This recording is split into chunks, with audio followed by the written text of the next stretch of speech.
transition est là pour organiser les élections, c'est qu'on a emprunté le chemin de la malédiction de la culture politique française. Et les gens n'ont pas écouté. Et tout ce que nous sommes en train de dire ici, avec votre respect, je dirais que ce n'est pas vrai. Et la mise en œuvre disait que la Haute-Volta plus du manque d'imagination de ses fils que de la rareté des ressources. La transition nous a montré ça. Le Burkinabé aime le NAM, le pouvoir. Dans les 10 ans, moi je ne parle pas de 10 ans, 8 ans, parce qu'on ne peut pas mettre l'année de Ibrahim Traoré dedans. Si on reste avant Ibrahim Traoré, c'est le chaos, il n'y a rien. Quand vous prenez son mort, il y a eu quelle justice? Maître Benwende est là, c'est un homme de droit, c'est un praticien de droit. 30 et 31, là, ceux qui sont morts, il y a eu quelle justice? Après, il y a eu le coup d'État, il y a eu quelle justice? Il est là, et devant tout le peuple burkinabé, je vous pose la question. De 2014 à 2024, 10 ans après, combien de jeunes burkinabés ont quitté le pays, même des gens étant dans l'administration pour aller à l'immigration parce qu'il n'y a pas l'espoir? Après les 2014, il y a eu combien de coups d'État, il y a eu combien de querelles en matière de pouvoir? Il faut dénoncer ça.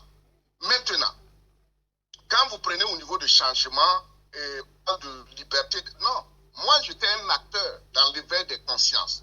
Moi j'ai toujours dit, je n'ai pas peur de liberté d'expression, ça dépend de ce qu'on dit. Il y avait la liberté d'expression, mais on en faisait quoi? C'est pas sortir et insulter quelqu'un.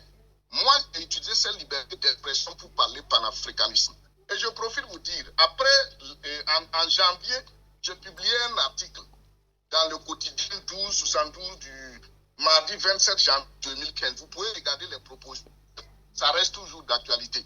Par exemple, tout ce que nous disons, aujourd'hui, quand je vois Maître Benwende expliquer cela, mais c'est l'inconséquence, le manque de courage et le calcul exagéré des acteurs politiques de l'époque qui nous ont amené tout ça. Parce qu'ils ont refusé d'assumer. Ils ont refusé d'assumer. Puisque si le président de l'Assemblée nationale en son temps, Sungalo Ouattara ne pouvait pas diriger, c'est le chef d'état-major général des armées. Si lui, il ne peut pas diriger, c'était au moins le chef de file de l'opposition ou bien peut-être quelques acteurs de la société civile. Mais où sont-ils? C'est parti de l'autre côté. Maintenant, quand vous prenez au niveau de la première transition, le président Yacouba Isaac Sida faisait la marquise avec les OST.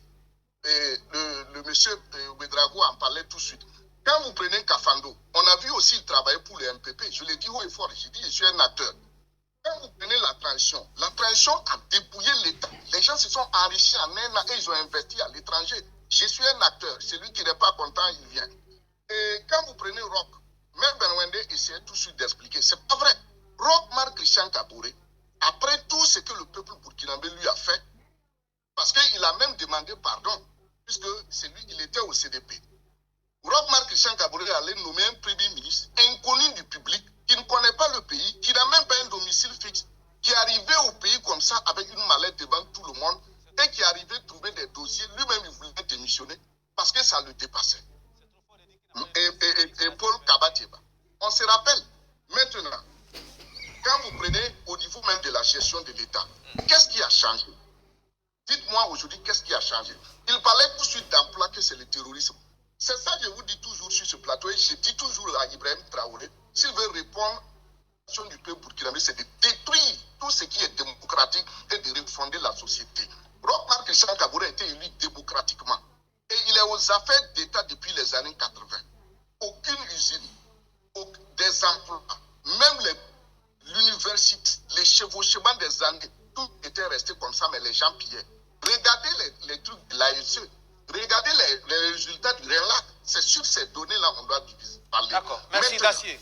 Merci Dacier. C'est un petit groupé sur... Même moi qui parle là, c'est tout ça qui nous a fait que souvent on est obligé de quitter le pays. On ne s'aime pas. On n'a pas de patriotes. Les leaders politiques n'ont pas été à la hauteur. Et c'est qu'aujourd'hui nous devons comprendre. Le peuple a été trahi. Et quand vous parlez des partis politiques, tout de suite, ce n'est pas un procès. Même regardez le grand Zéphirin Diabré, toute la lutte qu'il a menée quand il était chef de file, qui termine avec un portefeuille ministériel sous le MPP, dans un gouvernement qu'il avait au début refusé. C'est-à-dire on est dans des jeux politiques qui n'arrangent pas le pays. Et moi, tout de suite, il parlait de refondation. Moi, au début, j'avais dit quoi sur ce plateau? On ne m'aime pas parce que je dis la vérité, je suis dans les profondeurs. Tant que le Burkina n'aura pas le courage de mettre une génération d'hommes politiques en retraite retraite forcée, dissoudre les OSC, refonder l'État pour moi c'est quoi? C'est pas de venir répéter la démocratie occidentale. C'est de réfléchir en fonction de notre expérience politique et historique, culturelle, pour refonder une société qui nous ressemble. Tout de suite, comment voulez-vous qu'en un an, des gens deviennent milliardaires et vous allez dire à des jeunes de ne pas être inciviques? Comment voulez-vous aujourd'hui que dans des pays qui ont connu ces problèmes, et on est là, on ne sait même pas par où il faut envoyer le pays. Donc moi je pense qu'aujourd'hui, que nous devons faire, il faut que les leaders politiques aiment le pays. Il faut qu'on soit honnête. Il ne faut pas qu'on soit toujours dans le brigandage de l'État. Vous avez été entendu, vous avez été